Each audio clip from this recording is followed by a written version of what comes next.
Olá, seja bem-vindo, seja bem-vinda a mais um vídeo do canal Guardiões da Fé. Eu sou Edmeia Lima e no vídeo de hoje nós vamos falar sobre dois personagens super importantes da Reforma Protestante, que foi Zwinglio e Calvino. Antes de começar o vídeo, eu quero pedir a você que ainda não é inscrito, que por gentileza se inscreva, deixe seu like, compartilhe este e os outros vídeos do canal também com seus amigos, familiares, para que este conteúdo de tanta importância possa alcançar outras pessoas, porque a falta de conhecimento pode nos levar à perda da nossa salvação, e isso a gente não quer, não é mesmo? Muito bem, então vamos começar agora falando sobre Zwinglio. Nasceu numa família rica da classe média. Foi o terceiro de 8 filhos. Seu pai, Eurico, era o magistrado-chefe da cidade e o seu tio, Bartolomeu, o vigário. Fez os primeiros estudos em Basileia e Berna e os estudos superiores em Viena e depois em Basileia, onde em 1506 obteve o Magister Setentarium, ou seja, o título de mestre das sentenças de Pedro Lombardo. No mesmo ano foi ordenado sacerdote e destinado à paróquia de Glanora, na qual desempenhou com dedicação suas funções pastorais. Em 1516 foi transferido para a abadia de Einsiedeln como capelão. Naquele santuário, a exuberância das práticas religiosas que nos fiéis raiava pela superstição e no clero pelas práticas simoníacas, chocou profundamente o espírito do jovem sacerdote, preparando-o para as ideias da reforma protestante que não tardariam em vir da Alemanha. Datam deste período os primeiros contatos com Erasmo de Roterdã, do qual se tornou grande admirador e em larga escala também seguidor. Em 1519 foi transferido como cura da catedral para Zurique, onde em suas pregações começou a criticar com insistência as indulgências e a comentar a Bíblia segundo o Evangelho puro, inspirando-se nos escritos de Lutero, que ele considerava substancialmente na linha do reformismo de Erasmo, ou pelo menos não em antítese a ele. Mais tarde também atacou o celibato eclesiástico e começou a conviver com uma viúva, a qual desposou publicamente em 1524. A partir de 1522 começou a criticar cada vez mais radicalmente a devoção à Virgem Maria e aos santos, a autoridade dogmática e disciplinar dos concílios e dos papas, o culto das imagens, a missa como sacrifício. Em vista disso, o bispo de Constança proibiu-o de pregar, acusando-o de heresia. A partir de 1522, ano em que se casou secretamente com Ana Reinhardt, Zwinglio se empenhou na obra da reforma, partindo do princípio de que só a Bíblia contém a doutrina necessária para a salvação. Preparou 67 breves artigos de fé. Neles afirma que Cristo é a única autoridade da Igreja e que a salvação se opera pela fé. No livro Comentários sobre a Verdadeira e Falsa Religião, publicado em 1525, negou o caráter sacrificial da missa, a salvação pelas obras, a intercessão dos santos, a obrigatoriedade dos votos monásticos, a existência do purgatório. Afirmou o caráter simbólico da Eucaristia, divergindo de Martinho Lutero, que tomava de forma literal as palavras de Cristo: "Este é o meu corpo". A reforma de Zwinglio foi apoiada pelo magistrado e pela população de Zurique e levou a mudanças significantes na vida civil e em assuntos de Estado em Zurique. O governo de Zurique anulou a proibição do bispo, introduziu a língua alemã na liturgia e aboliu o celibato eclesiástico. A reforma protestante propagou-se desde Zurique a 5 outros cantões da Suíça, enquanto que os restantes 5 ficaram firmemente do lado da fé católica romana. Zwinglio organizou sessões de debate teológico, nas quais Os argumentos dele e de outros protestantes eram confrontados com os argumentos da Igreja Católica oficial. Normalmente, os seus argumentos eram mais convincentes e essas sessões acabavam por ser um fortalecimento da reforma. Em janeiro de 1523, foi organizada uma disputa em Zurique com a presença de 600 pessoas que assistiram a uma confrontação entre Zwinglio e os enviados do bispo de Constança. Ao contrário do modelo medieval, disputatio, esta forma de disputa tem lugar em local público e não numa sessão fechada ao público. Algures numa universidade, sendo falada em alemão e não em latim.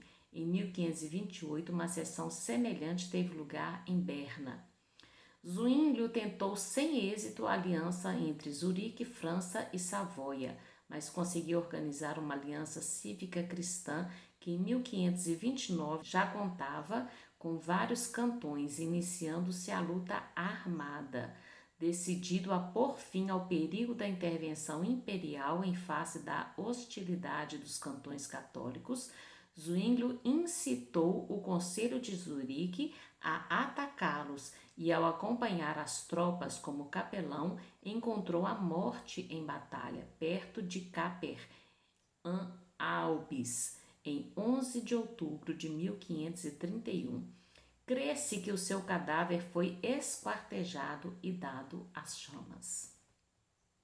Agora uma comparação breve entre Zwinglio e Martinho Lutero. Martinho Lutero frequentemente atacava algumas afirmações de Zwinglio. Muitas tentativas foram feitas para a aproximação dos dois reformistas, mas nunca tiveram sucesso. Quanto à visão teológica, a de Zwinglio tem muitos elementos em comum com a de Lutero nas negações, mas é muito diferente dela nas afirmações. De fato, o motivo que levou Zwinglio à reforma é precisamente o contrário ao de Lutero. Este último era movido por razões fideístas, a incapacidade do homem, em virtude das quais o homem e Deus estão separados por um abismo tão grande que nenhuma série de intermediários jamais poderá transpor. Zwinglio, ao contrário, apoiava-se em motivos racionalistas e humanísticos. A bondade essencial do homem, que faz com que ele não precise de nenhuma série de impulsos para subir até Deus, porque está em condições de fazê-lo sozinho. A tendência racionalista da reforma zwingliana pode ser notada imediatamente nas seguintes doutrinas: redução do pecado original a um simples vício hereditário, não merecedor de condenação eterna e sem diminuição das forças éticas do homem, valor positivo da lei e não meramente negativo, felicidade eterna acessível também aos sábios pagãos que tivessem praticado a lei moral natural.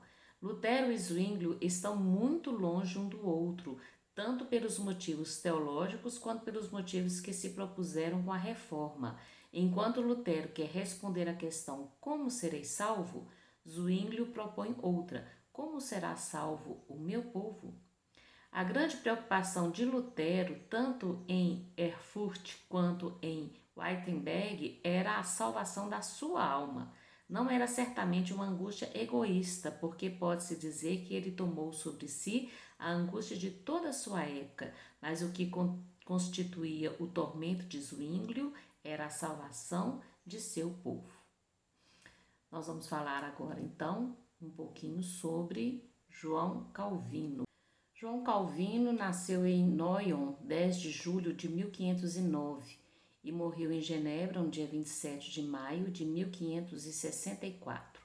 Foi um teólogo, líder religioso e escritor cristão francês, considerado como um dos principais líderes da Reforma Protestante, em particular na França.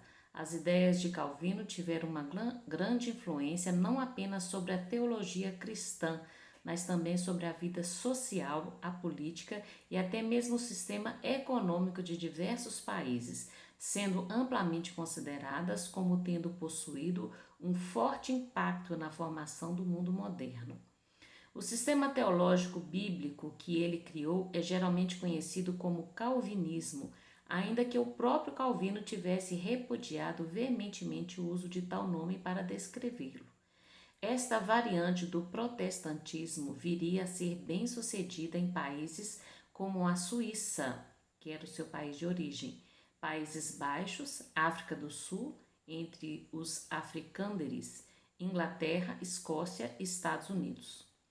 Martinho Lutero escreveu as 95 Teses em 1517, quando Calvino tinha apenas 8 anos de idade, o que faz com que Calvino seja considerado como pertencente à segunda geração da Reforma Protestante.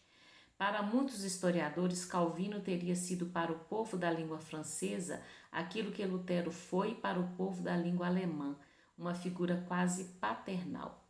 Lutero era dotado de uma retórica mais direta, por vezes grosseira, enquanto que Calvino tinha um estilo de pensamento mais refinado e geométrico, quase de filigrama. Segundo Bernard Cottret, biógrafo francês de Calvino, quando se observa estes dois homens, podia-se dizer que cada um deles se insere já no imaginário nacional. Lutero, o defensor das liberdades germânicas, o qual se dirige com palavras arrojadas aos senhores feudais da nação alemã. Calvino, o filósofo pré-cartesiano, precursor da língua francesa de uma severidade clássica que se identifica pela clareza do estilo. A biografia de João Calvino é muito extensa, então nós vamos falar agora sobre a discordância que havia entre ele e Lutero. No movimento reformista, Lutero não concordou com o estilo de reforma de João Calvino. Martinho Lutero queria reformar a Igreja Católica, enquanto João Calvino acreditava que a Igreja estava tão degenerada que não havia como reformá-la. Calvino se propunha a organizar uma nova igreja que, na sua doutrina e também em alguns costumes, seria idêntica à igreja primitiva. Já Lutero decidiu reformá-la, mas afastou-se desse objetivo, fundando então o protestantismo, que não seguia tradições, mas apenas a doutrina registrada na Bíblia e cujos usos e costumes não ficariam presos a convenções ou épocas. A doutrina luterana está explicitada no livro de Concórdia e não muda, embora os costumes e formas variem de acordo com a localidade e a época. Nós vamos concluir agora falando um pouco sobre o calvinismo. O calvinismo se tornou um sistema de regras e doutrinas fundamentadas na Bíblia Sagrada. As publicações de Calvino espalharam as doutrinas de uma igreja corretamente reformada para muitas partes da Europa.